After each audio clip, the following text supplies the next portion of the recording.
여러분 죄송합니다. 제가 요즘 막 노가다를 하느라고 화물차를 끌고 다녀요. 저 이제 카니발에다가는 이 거치대가 있어서 이렇게 운전 중에 조금 얘기를 할 수 있는데, 그 화물차에는 거치대가 없어가지고 제가 얘기를 잘 못합니다. 그래서 유튜브 편이 좀 적어졌습니다. 근데 오늘은 일부러 좀 카니발을 끌고 가는 거예요. 자, 약재를 치는 거에 대해서 굉장히 좀 문제가 좀 있는 것 같아요. 어떠한 병이 오는 것 같다. 근데 정확한 진단을 내리지도 않고서 막 살충제, 살균제를 갖다가 하루 간격으로 막 친다. 어느 분께서 이제 사진을 보내주셨는데, 약해가 발생했어요. 전형적인 약해입니다. 어제 살충제 치고 오늘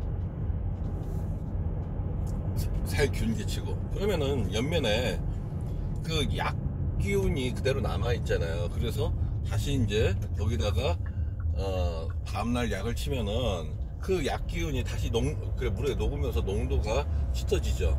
그래서 약해가 전형적으로 발생이 됩니다. 그래서 하루아침에 입이 노랗게 되면서 시들게 되죠.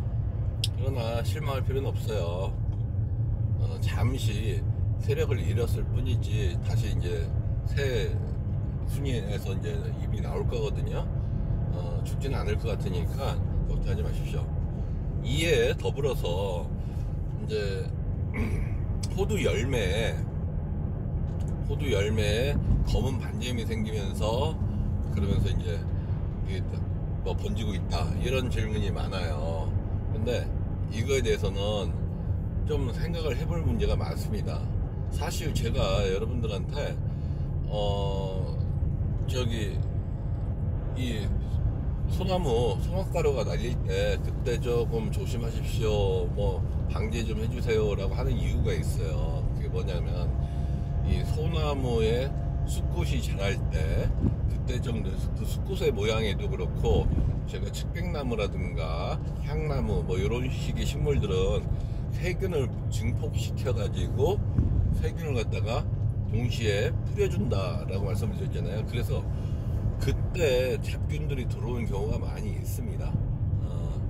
물론 좀 심하게 오시는 데도 있겠지만 뭐 좀 약한 데도 있고요.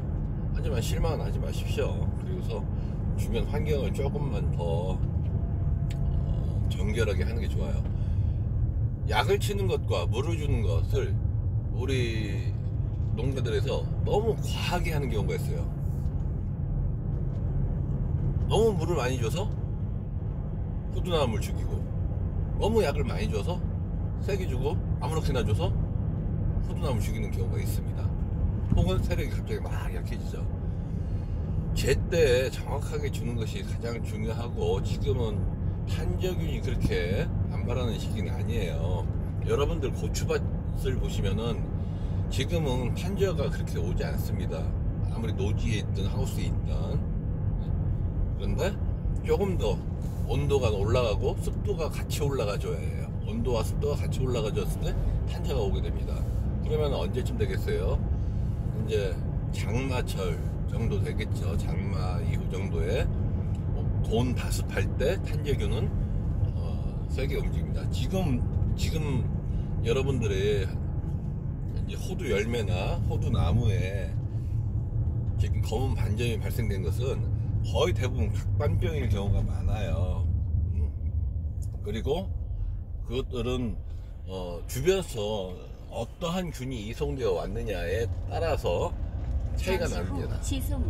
그리고 지금 시기에는 살균제는 사실은 송화가루가 날릴 때 그때 정도에 한번 해줬었어야 맞는 것 같고, 지금은 벌레들이 창궐하는 시기거든요. 얼마 전에 나비들이 막 날아다니고 그럽니다. 그러면 밤엔 나방이 다닙니다, 이런 얘기 드렸었잖아요. 그러면서 다른 분께서 전형적인 박쥐나방 애벌레의 그 피해 사진을 저한테 보내주셨는데, 맞습니다. 그래서 지금은 살충제를 좀 취할 때, 살균제보다는, 다시 한번 설명드린다면은 자, 송악가라고 날릴 때는 살균제 한번 쳐주십시오. 두 번째로는 나비가 날아다닐 때는 살충제를 좀 쳐주십시오. 지금이라도 한번 더 쳐줘야겠죠. 즉 교미할 때 한 번, 그리고 교미 이후에 산란하고서 혹시 내 나무에 왔을지 모르니까 보름 정도 간격 이후에 한 번 더 살충제, 그리고서 탄저병 약은 고온 가습할 때, 즉 장마 시기에 한 번, 두 번 정도 보름 간격을 주시란 얘기예요.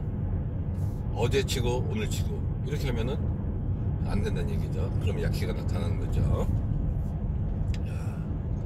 또 다른 거 계속해서 짧게 임팩트 있게 말씀을 드리도록 하겠습니다.